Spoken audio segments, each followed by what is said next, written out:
इस सेक्शन में हम लोग देखेंगे भारतीय रेलवे का निजीकरण, प्राइवेटाइजेशन ऑफ इंडियन रेलवे। इसको समझने से पहले थोड़ा सा हम लोग थोड़ी बात समझ लेते हैं कि अभी भारत में जो तेजस ट्रेन है उसका ऑपरेशन इंडियन रेलवे ने अपनी एक पब्लिक सेक्टर अंडरटेकिंग आईसीआरटीसी को दिया है। रियल अर्थों में वो रियल प्राइवेटाइजेशन नहीं है। प्राइवेटाइजेशन का मतलब होता है जब आप ये कोई भी रेलवे ऑपरेशन का कोई भी काम कोई प्राइवेट कंपनी को दें, सरकारी कंपनी को नहीं। ठीक है, तो अभी आईसीआरटीसी जो तेजस ट्रेन चला रहा है उसको हम लोग सेमी प्राइवेटाइजेशन या स्यूडो प्राइवेटाइजेशन कह सकते हैं। अभी वो रियल में प्राइवेटाइजेशन नहीं है, लेकिन भारत सरकार आगे रियल में प्राइवेटाइजेशन लाने की बात सोच रही है, अर्थात रेलवे ऑपरेशन में, रेलवे इंफ्रास्ट्रक्चर में भारत की प्राइवेट कंपनियों का भी 50% से ज्यादा शेयर होगा। ठीक, तो privatisation of Indian railway based on recommendation of Vivek Dev Roy committee, जो कि नीति आयोग ने बनाया था, पार्लियामेंट्री स्टैंडिंग कमिटी, इसके अलावा कोई और भी एक्सपर्ट पैनल है जिन्होंने रेलवे के प्राइवेटाइजेशन की सिफारिश की है। अब प्रश्न ये उठता है कि रेलवे में प्राइवेटाइजेशन की जरूरत क्या है, नीड है ना, भाई इसकी जरूरत क्यों है? पहली बात, low quality of service, catering and punctuality etcetera of Indian railway. भारतीय रेलवे में उसकी जो सर्विस है वो वर्ल्ड क्लास की नहीं है, कैटरिंग सर्विस बहुत अच्छी नहीं है, और पंक्चुअलिटी, हालांकि भी लॉकडाउन के दौरान जो भारतीय रेल चल रहे हैं तो अभी लगभग एक हफ्ते पहले इंडियन रेलवे ने 100% पंक्चुअलिटी, जिस टाइम पे छोड़ा जाए, जिस टाइम पर जिस स्टेशन पर रुकना है और फाइनल डेस्टिनेशन में जिस टाइम पे पहुंचना है, तो अभी 100% एक्यूरेसी कुछ दिन में भारत की रेल ने अचीव किया है। लेकिन उसका कारण था ये लॉकडाउन में जो है ट्रेन चलाया गया। ठीक है, दूसरी जो कारण है प्राइवेटाइजेशन करने का, लो इंटरनल रेवेन्यू क्रॉस सब्सिडाइजेशन। लो इंटरनल रेवेन्यू का मतलब भारत का जो रेलवे है उसको रेवेन्यू डेफिसिट है, माने इंडियन रेलवे साल भर में जितना पैसा खर्च करता है उतना पैसा इंडियन रेलवे का वापस नहीं आ पाता। दूसरी प्रॉब्लम है क्रॉस सब्सिडाइजेशन। क्रॉस सब्सिडाइजेशन का मतलब ये होता है कि एक तरफ इंडियन रेलवे को फ्रेट से यानी माल ढुलाई से जो फायदा होता है वही फायदा पैसेंजर उसमें सब्सिडी के रूप में दे दिया जाता है। इससे फ्रेट जो है वो डीमोटिवेटेड होता है और फ्रेट का फायदा जो उठाया जाता है वो पैसेंजर सेक्टर में दे दिया जाता है। ये क्रॉस सब्सिडाइजेशन की पॉलिसी यहाँ पर बनी हुई है। इंक्रीजिंग नंबर ऑफ एक्सीडेंट्स, लगातार भारत में तरह तरह के एक्सीडेंट्स, डीरेलमेंट, ठीक है, ये सारी घटनाएं भी भारत में तेजी से बढ़ती जा रही है। लेक ऑफ कंपटीशन, चौथी बात ये है कि भारतीय रेल में अभी 100% और कंप्लीटली मोनोपोली भारत सरकार की है और रेलवे सेक्टर में भारत सरकार का कोई दूसरा कॉम्पिटिटर नहीं है। जब रेलवे सेक्टर में कंपटीशन बढ़ेगा, प्राइवेट सेक्टर की एंट्री होगी और फिर जो प्राइवेट सेक्टर होते हैं वो अपने शेयर अपने जनता को बेचते हैं, शेयर होल्डिंग जब करते हैं तो जनता का प्राइवेट कंपनीज पर दबाव होता है कि आप बेटर परफॉर्मेंस करें ताकि उनके शेयर के दाम दिन ब दिन बढ़ते चले। तो प्राइवेट कंपनीज के आने से इंडियन रेलवे में प्रॉफिट मेकिंग कैपेसिटी थोड़ी सी बढ़ेगी और जो भी कंपटीशन के कारण अभी तक चीजें बेहतर नहीं हुई थी वो बेहतर होंगी। ज्यादा से ज्यादा प्राइवेट सेक्टर रेलवे में टेक पार्ट करना चाहेंगे, ज्यादा से ज्यादा जो है, जैसे एक बहुत बड़ा उदाहरण हम लोग ले सकते हैं कि जियो के आने के पहले जो टेलीकॉम सेक्टर है तो उसमें कॉल रेट, इंटरनेट वगैरह की फैसिलिटी बहुत महंगी थी। जैसे जियो ने चीजों को सस्ती किया और मार्केट में कंपटीशन लाया, आज जियो के लेवल पे लगभग सभी कंपनीज आ चुकी हैं और इंक्रीजिंग कंपटीशन माने कंपटीशन बढ़ने से जो सर्विसेज हमें मिलती हैं उसके रेट भी कम होते हैं और इनकी क्वालिटी भी अच्छी हो जाती है। Social burden of Indian railway, एक तो भारतीय रेल का 100% ओनर भारत सरकार है और उसमें रेलवे को एक पब्लिक गुड माना गया है, अर्थात रेलवे इंडिया में पब्लिक वेलफेयर के लिए चलती है, किसी प्रकार के कॉर्पोरेट बॉडी के रूप में या प्रॉफिट मेकिंग बॉडी के रूप में नहीं चलती। तो रेलवे के ऊपर जो सोशल बर्डन है वो बहुत ज्यादा है। तो प्राइवेटाइजेशन होने से ये जो सोशल बर्डन है ये थोड़ा सा कम होगा इंडियन रेलवे पर, गवर्नमेंट ऑफ इंडिया का भी बर्डन कम होगा और इंडियन रेलवे के इंफ्रास्ट्रक्चर डेवलपमेंट में, प्लेटफॉर्म डेवलपमेंट में, पैसेंजर अमेनिटीज में प्राइवेट सेक्टर का टेक पार्ट होगा तो भारत सरकार अपना ध्यान इन सेक्टर से हटा करके कहीं और बेहतर ढंग से लगा सकती है। छठवीं बात, Indian railway has not been able to keep pace with modernisation of its infrastructure and services. जिस रफ्तार से भारत सरकार को या इंडियन रेलवे को भारतीय रेल में आधुनिकीकरण करना चाहिए, मॉडर्नाइजेशन करना चाहिए, जो हमारे रेस्ट ऑफ वर्ल्ड में जिस तेजी से हो रहा है उस तेजी से इंडिया में नहीं हो रहा है। उसके कई कारण हैं, lack of fund, lack of capital, lack of technology, lack of management, lack of experience, ये बहुत सारी कमी है। प्राइवेट सेक्टर के आने से ये सारी चीजें इनपुट के रूप में इंडियन रेलवे को मिलेंगी और हमारा जो मॉडर्नाइजेशन का पेस है वो बढ़ेगा। सातवीं बात, low level of customer facing services. अभी जो कस्टमर सर्विसेज फेस करते हैं, जैसे टिकट बुक करना, कैटरिंग करना, प्लेटफॉर्म पे उनके रुकने की व्यवस्था, प्लेटफॉर्म पे अच्छे पानी की व्यवस्था, प्लेटफॉर्म पे अच्छी चीजों का मिलना, फिर ट्रेन के अंदर की सर्विसेज बेहतर होना, तो ये कस्टमर जितनी प्रकार की सर्विसेज फेस करते हैं अभी वो एक अप टू द एक परफेक्ट लेवल पे नहीं है। प्राइवेट सेक्टर के पार्टिसिपेशन से कस्टमर फेसिंग सर्विसेज बेहतर होंगी। Indian railway owned land is not monetised. भारतीय रेल के पास बहुत सारी भूमि 4.8 मिलियन हेक्टेयर जो भूमि है इंडियन रेलवे के पास है, तो उसमें कहीं सीमेंट, उसमें कहीं गिट्टी पड़ा हुआ है, कहीं रेलवे का मटेरियल पड़ा हुआ है, उसका कोई मॉनेटरी यूज इंडियन रेलवे नहीं कर पा रही है। प्राइवेट सेक्टर के आने पर हो सकता है वहां पर कुछ पार्क डेवलप किए जाएं, कुछ और ऐसी चीजें डेवलप किए जाएं, मॉल बनाए जाएं, ताकि इंडियन रेलवे की उस जगह का उपयोग भी हो और उससे इंडियन रेलवे को एक एक्स्ट्रा बेनिफिट जो है वो प्राप्त होता रहे। नौवीं बात, freight rates are very high. मैं आपको बताया कि भारत सरकार को इंडियन रेलवे में सबसे ज्यादा फायदा माल ढुलाई पे, और माल ढुलाई से जो फायदा होता है उस फायदा को हम सब्सिडी के रूप में पैसेंजर सेक्टर में जो है ट्रांसफर कर देते हैं, और पैसेंजर सेक्टर के सब्सिडी का जितना बोझ बढ़ेगा हम फ्रेट के रेट उतने बढ़ाते जाएंगे, और फ्रेट का रेट जितना ज्यादा बढ़ता जाएगा ट्रांसपोर्ट महंगा होता जाएगा, इन्फ्लेशन आने लगेगा, ठीक है, और फ्रेट सेक्टर पर ज्यादा से ज्यादा बोझ जो है वो बढ़ता जाएगा। तो it's not good for long run of Indian railway.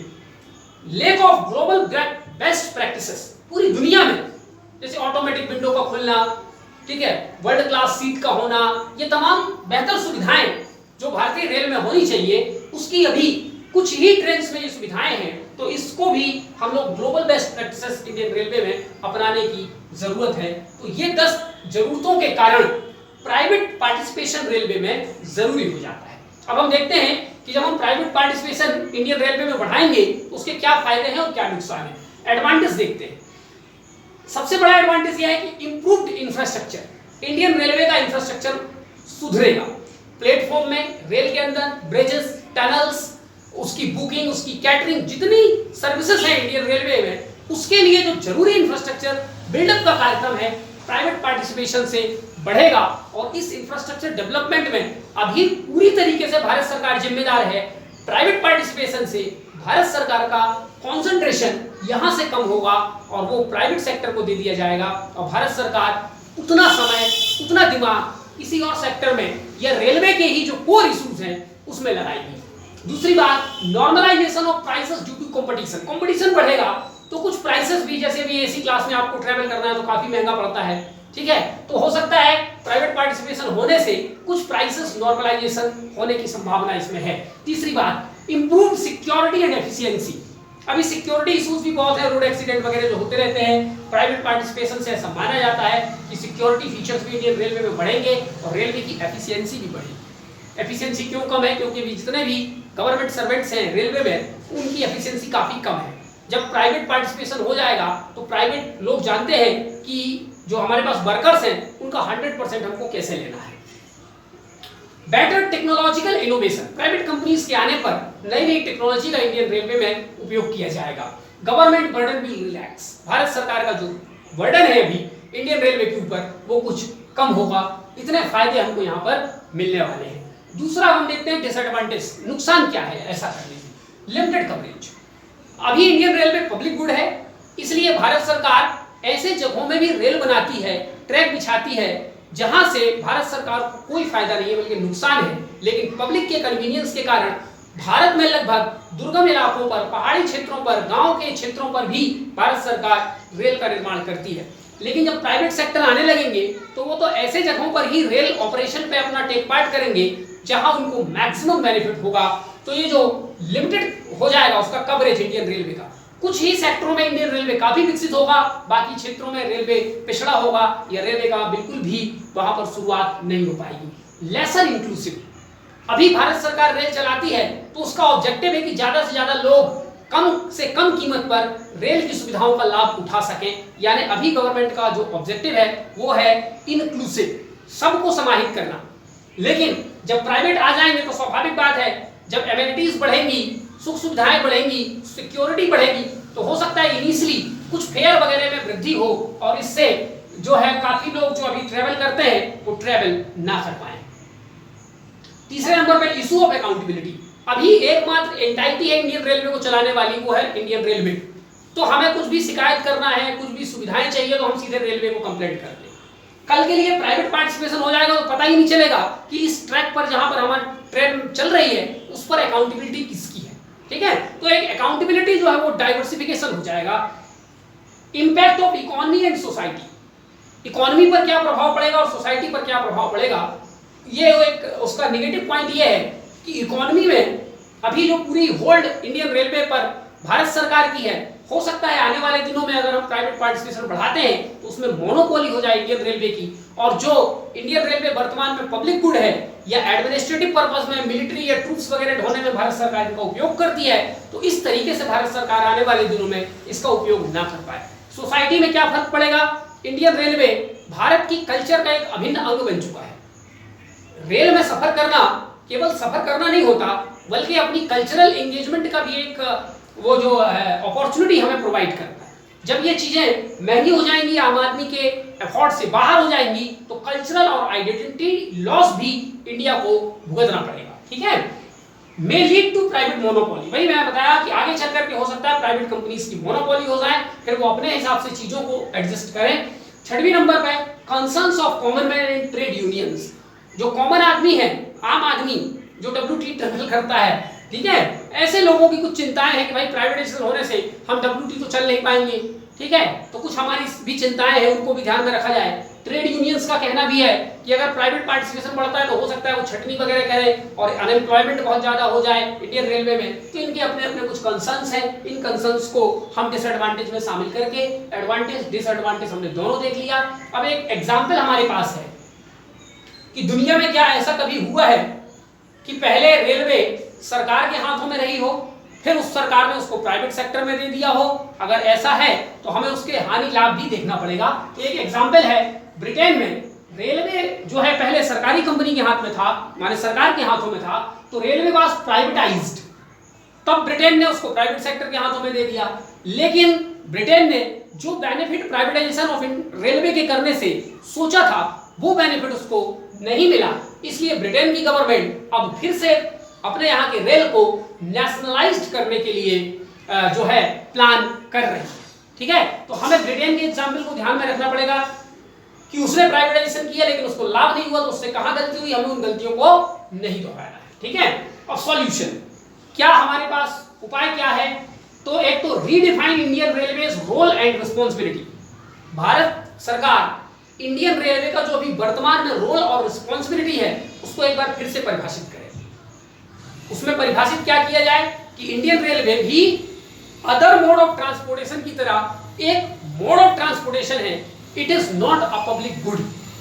ठीक है, इसमें कुछ स्ट्रिक्ट रूल्स एंड रेगुलेशन भी यहां पर बनाए जाए। ठीक है, दूसरे नंबर पे government keep providing subsidy and tax incentives to companies that would provide low cost service. एक चिंता ये भी है कि प्राइवेट पार्टिसिपेशन से रेलवे की सर्विसेज या रेलवे में ट्रैवल करना थोड़ा सा महंगा हो जाएगा, तो उसका एक हल है कि भारत सरकार इनिशियली रेल यात्रियों के लिए सब्सिडी देती रहे और जो प्राइवेट कंपनी टेक पार्ट कर रही है उनको टैक्स में कुछ छूट दे, ताकि वे कंपनियां अपनी सर्विसेज की कीमत ज्यादा ना रखें और आम आदमी भी रेलवे की सुख सुविधाओं का लाभ उठाता रहे।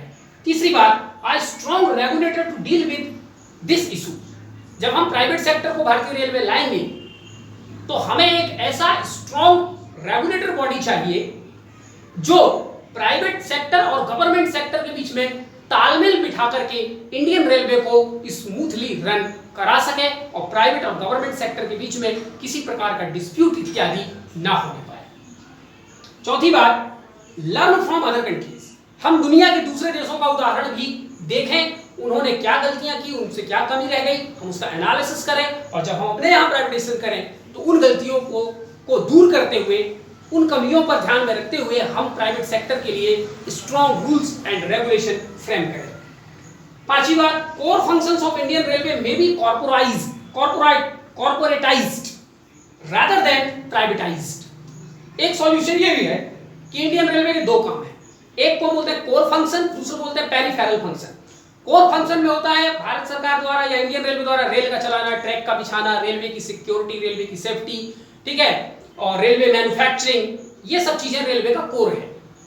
इसके अलावा हॉस्पिटल बनाना, स्कूल्स बनाना, प्लेटफॉर्म डेवलप करना, प्लेटफॉर्म में वाईफाई लगाना, कैटरिंग की व्यवस्था करना, आरओ वाला वाटर प्लांट लगाना, ये सब उसका पेरिफेरल फंक्शन है रेलवे का।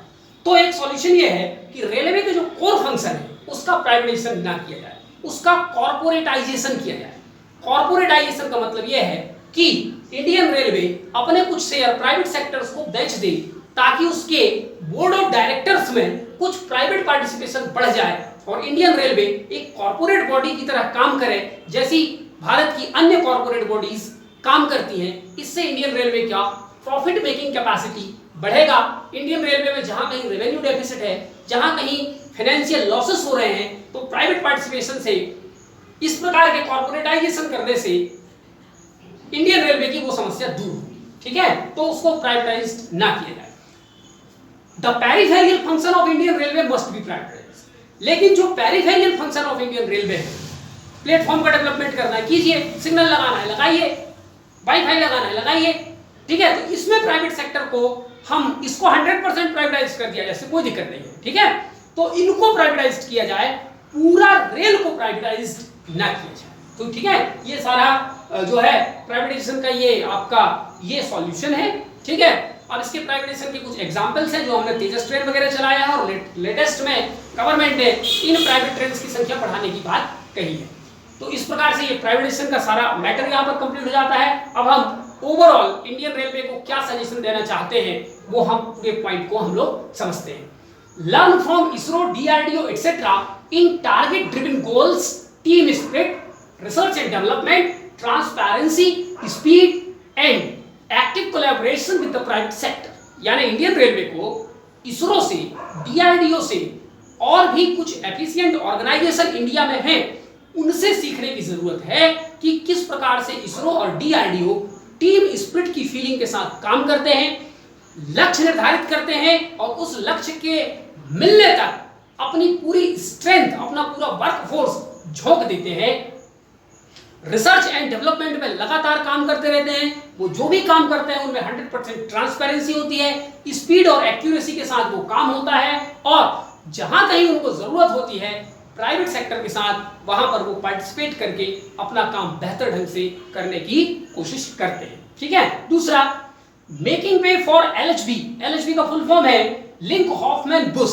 ये एक प्रकार के कोचेस हैं। Instead of integral coach factory, ICF, Bharat के ज्यादातर ट्रेनों में जो बोगीज लगी होती हैं वो आईसीएफ कहलाती है, ठीक है।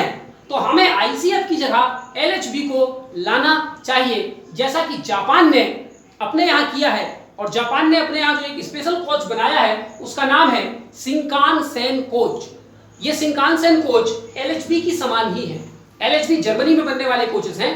ये कोचेस पटरियों से कम उतरती हैं, ठीक है। और जिस प्रकार अभी हमारा जो इंडियन कोच फैक्ट्री है, इंटीग्रल कोच फैक्ट्री है, उसमें एक डिब्बा दूसरे डिब्बे से, दूसरा तीसरे से इस प्रकार जुड़ा होता है कि अगर एक भी पटरी से उतरा तो दूसरी, तीसरी, चौथी कई बोगीज जो है वो पटरी से उतर जाती हैं। एलएचबी कोचेस में यह फंक्शन होता है कि अगर एक डिब्बा पटरी से उतरा तो एक ही उतरता है, दूसरा नहीं उतरता, ठीक है। तो ये इसमें सुविधाएं हैं। तीसरी बात, incorporating technologies like ultrasound flood detection machines to reduce accident, anti collision devices artificial intelligence etcetera. कुल मिलाकर के रेलवे में हमें जितनी अत्याधुनिक टेक्नोलॉजी है उनका उपयोग करना है ताकि जो एक्सीडेंट्स हैं वो कम हो सकें, सेफ्टी मेजर्स इंडियन रेलवे में बढ़ सकें।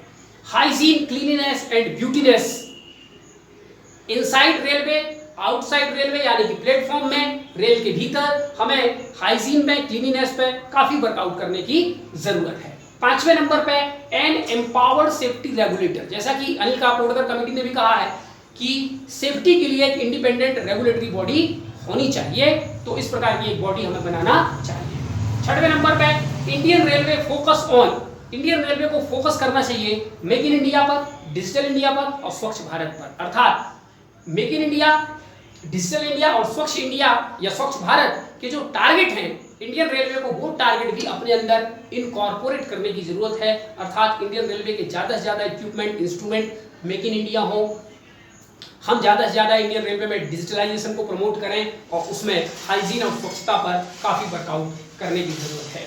7वें नंबर पे laying new tracks on a mission mode, एक मिशन बना करके कि इस साल हमको इतने किलोमीटर रेलवे ट्रैक बिछाना है, अगले साल इतना बिछाना है, नॉर्थ ईस्ट में इतना करना है, साउथ में इतना करना है, तो एक मिशन मोड तरीके से इंडियन रेलवे में नए ट्रैक बिछाने का काम तेजी से करना चाहिए। ठीक है, तो अब लगभग काफी इसमें तेजी पहले की तुलना में आई है और इंडियन रेलवे अब काफी तेजी से नए ट्रैक्स जो है वो बना रहा है। Awareness about Indian railway insurance, अभी भारत सरकार की एक योजना है इंडियन रेलवे की, जब भी हम कभी टिकट खरीदते हैं तो उस टिकट में भारत सरकार 90 पैसा एक्स्ट्रा जोड़ती है और वो 90 पैसा पैसेंजर इंश्योरेंस के नाम से हमसे लिया जाता है। लेकिन जब कभी एक्सीडेंट हो जाता है तो हम प्राइवेट हॉस्पिटल में अपना जाकर के इलाज कराते हैं, रेलवे ने कुछ कर दिया तो ठीक है, अदरवाइज हमें जानकारी ही नहीं है कि हम जब कभी भी रेलवे पे टिकट खरीद करके ट्रैवल करते हैं तो we are insured by Indian railway और हमारे सारे एक्सपेंसेस इंडियन रेलवे द्वारा हमको दिए जाएंगे। तो ये अवेयरनेस हमें लोगों तक फैलाने की जरूरत है। Resource and finance generation, Bharat railway को लगातार कोशिश करते रहना चाहिए, नए से नए रिसोर्सेस और नए से नए फाइनेंसेस के तरीके इंडियन रेलवे को ढूंढते रहना चाहिए। जैसे कि इंडियन रेलवे की बेकार पड़ी भूमि पर किसी प्राइवेट पार्टिसिपेशन के माध्यम से कोई ऐसा काम हम कर सकते हैं जिससे इंडियन रेलवे को प्रॉफिट काफी मात्रा में प्राप्त हो सके। ठीक है, 9वें नंबर पे skilled and trend man power, Indian railway में स्किल्ड और ट्रेंड मैन पावर को बढ़ाएं, उसके लिए प्रॉपर ट्रेनिंग होनी चाहिए। ये तमाम व्यवस्था इंडियन रेलवे में करने की जरूरत है। और fine balance between social and economic obligation, Indian railway के दो उत्तरदायित्व हैं, एक तो लाभ भी कमाना है और दूसरा उसके जो सामाजिक दायित्व है वो पूरा करना है। तो उसके बीच में ऐसा बैलेंस हमें बनाना है कि इंडियन रेलवे लाभ भी कमाए और अपने सामाजिक दायित्वों को पूरा भी कर सके। अभी इंडियन रेलवे सामाजिक दायित्वों को तो पूरा करती है लेकिन लाभ में नहीं चल रही है, घाटे में चल रही है। ठीक है, तो उसके बीच में एक संतुलन बना करके काम करने की जरूरत है। ये इंडियन रेलवे के विकास के लिए कितने सारे हमारे सजेशंस हैं। इस प्रकार इंडियन रेलवे का चैप्टर जो है हम लोगों का कंप्लीट हो जाता है। नेक्स्ट हम लोग चर्चा करेंगे रोड सेक्टर के बारे में। Thank you.